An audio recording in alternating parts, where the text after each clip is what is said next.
अस्सलाम वालेकुम। आज की इस वीडियो में मैं आपको बताऊंगा कि किस तरह से आप CA619 का जो प्रोजेक्ट सिलेक्शन करनी है उसका क्या क्या प्रोसेस है और किस तरह से आप वो सिलेक्शन कर सकते हैं। सबसे पहले तो आपने असाइनमेंट वाला सेक्शन जो आपको नज़र आ रहा है इसमें आ जाना है। इसको ओपन कर लेना है। यहाँ पर ओपन करने के बाद मैं आपको बताऊंगा, यहाँ पर आपको इंटरफेस शो हो जाएगा। कुछ इस तरह से इंटरफेस शो होगा।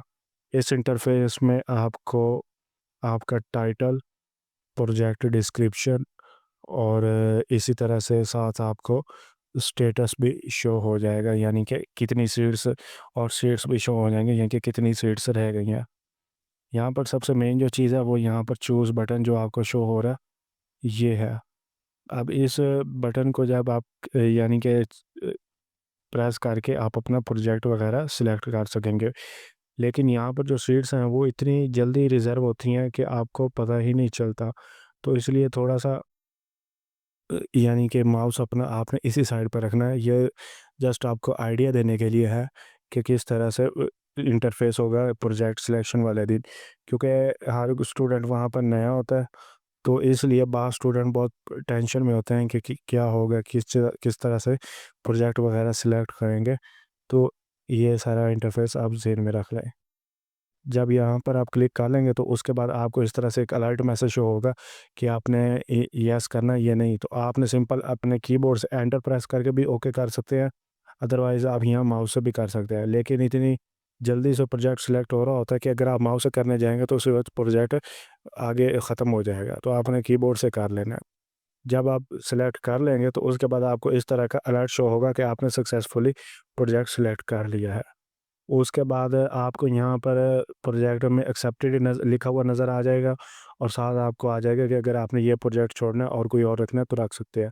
लेकिन अमूमन ऐसा होता नहीं है। फॉर एग्जांपल आपने कोई प्रोजेक्ट सिलेक्ट कर लिया है बाय चांस, यानी कि आप वो नहीं करना चाहते थे और आप उसको छोड़ के कोई और रखना चाहते हैं, तो ये बहुत ही यानी कि जो कॉन्फिडेंट बंदा है ये समझदारी से कीजिएगा।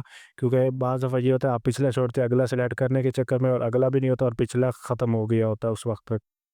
तो ये आपने ध्यान से करना है। आपको यहाँ पर यानी कि लीव प्रोजेक्ट करेंगे तो दोबारा अलर्ट आएगा और आपने ओके करेंगे तो आपका वो प्रोजेक्ट ख़त्म हो जाएगा और आपको दोबारा से सिलेक्शन करनी पड़ेगी।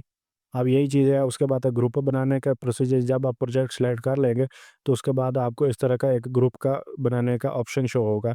ग्रुप बनाने का ऑप्शन इसलिए होता है कि इसमें आप एक से ज़्यादा स्टूडेंट यानी कि और मैक्सिमम 2 स्टूडेंट्स आप यानी कि एक आप और एक आपके साथ एक और आप स्टूडेंट ऐड कर सकते हैं। यानी कि सेम प्रोजेक्ट होगा दोनों का। और इसमें अगर आपका वाइवा क्लियर हो जाता और उसका नहीं होता दूसरे स्टूडेंट का, तो आपका प्रोजेक्ट क्लियर नहीं होगा। ये तभी होगा जब दोनों स्टूडेंट्स के वाइवेज वगैरह यानी कि क्लियर होंगे, तो तभी आपका ये प्रोजेक्ट क्लियर होगा, अदरवाइज़ नहीं होगा। इसमें भी आपने अगर किसी को रिक्वेस्ट भेजनी है तो सिंपल जिन जिन स्टूडेंट्स ने वो प्रोजेक्ट सिलेक्ट किया होगा वो आप शो हो रहे होंगे आपको, और वहाँ से आप किसी भी स्टूडेंट को सिलेक्ट करके रिक्वेस्ट भेज सकते हैं। एक ही स्टूडेंट को आप रिक्वेस्ट भेज सकेंगे, एक से ज़्यादा को नहीं भेज सकते। और ग्रुप सिर्फ 2 का ही बनेगा। उसके बाद ये ग्रुपिंग के बाद अगर आपने करना है तो इस तरह से जिनको रिक्वेस्ट आएगी वो एक्सेप्ट या डिक्लाइन कर सकते हैं। अच्छा, उसके बाद आपका इस तरह का असाइनमेंट का इंटरफ़ेस आएगा। इसमें क्या होगा कि आपके अपने प्रोजेक्ट की डिटेल वगैरह शो हो रही होगी और यहाँ पर आपको एक ग्रुप आईडी दी जाएगी। अच्छा, ग्रुप आईडी में बहुत तो स्टूडेंट्स ये समझते हैं कि हमने तो ग्रुप बनाया ही नहीं, फिर ये ग्रुप आईडी क्यों आ रही है? तो ये एक बंदे की भी ग्रुप आईडी होती है और 2 बंदों की भी ग्रुप आईडी होती है। तो इसकी आपने टेंशन नहीं लेनी कि ग्रुप आईडी क्यों आ रही है। उसके बाद यहाँ पर आपको आपके प्रोजेक्ट का टाइटल वगैरह शो होगा और यहाँ डाउनलोड के बटन पर क्लिक करने के बाद आपकी प्रोजेक्ट की फ़ाइल आप डाउनलोड कर सकेंगे, जिसमें रिक्वायरमेंट्स वगैरह और सारा प्रोजेक्ट का इंट्रोडक्शन वगैरह होगा। अच्छा, यहाँ पर अब 4 असाइनमेंट्स होंगी, जैसे मैंने आपको पिछली वीडियो में बताया था। अगर आपने वो वीडियो नहीं देखी तो मैं आई बटन में उसका लिंक दे दूँगा, आप वो वीडियो चेक कीजिएगा। उसमें मैंने कंप्लीट बताया कि कौन-कौन सी असाइनमेंट होती है और कितना-कितना टाइम होता है और उस असाइनमेंट में क्या-क्या करना होता है। यहाँ पर एसआरएस डॉक्यूमेंट जब यानी कि इसमें 1 से डेढ़ माह का टाइम होता है आपके पास।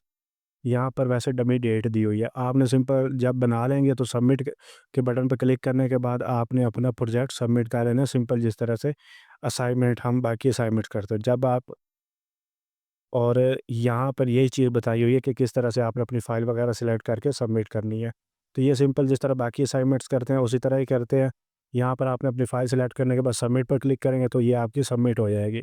सबमिट होने के बाद जब आपका दूसरा प्रोजेक्ट असाइनमेंट होगी, जब वो उसका सबमिट का बटन शो होगा, तो आपको यहाँ पर जो रीड कमेंट वाला और कमेंटेड फाइल इस तरह का एक नोटिफिकेशन सा शो होगा। ये तभी होगा जब आपकी पहले दूसरी असाइनमेंट का सबमिशन का बटन ओपन हो जाएगा, यानी कि दूसरी असाइनमेंट आप सबमिट करने के एल हो जाएंगे। यहाँ पर आप रीड कमेंट में जाके पढ़ सकते हैं कि टीचर का कोई कमेंट वगैरह है तो वो आप पढ़ सकते हैं। और अगर और कमेंटेड फाइल में आपको अगर कोई मिस्टेक वगैरह है आपकी एसआरएस डॉक्यूमेंट या किसी भी डॉक्यूमेंट में, तो वो कमेंटेड फाइल में आपको वहाँ पर बताया होगा। उसके बाद ये जब आप कर लेंगे तो आपका यानी कि इसमें दूसरा आप या सबमिट वगैरह आप कर सकते हैं दूसरा डॉक्यूमेंट। और यहाँ पर जो कमेंटेड फाइल है उसमें जो आप चेंजिंग करेंगे वो फिर आपने फाइनल डिलीवरेबल में सही करके आपने फाइनल यानी कि जो डॉक्यूमेंट देना है उसमें वो क्लियर होगा करनी होगी चेंजिंग उससे पहले पहले। यानी कि आपने दोबारा से वही डॉक्यूमेंट एसआरएस में सबमिट नहीं कर देना चेंजिंग करके, उसको फाइनल डिलीवरेबल के लिए रख लेना है। तो फाइनल डिलीवरेबल एसआरएस और डिज़ाइन डॉक्यूमेंट से मिलकर ही बनता है। तो वहाँ पर आपने जो एसआरएस की चीज़ें होंगी या डिज़ाइन डॉक्यूमेंट की, तो उनको करेक्ट करके यानी कि सबमिट करवाना है फाइनल डिलीवरेबल में।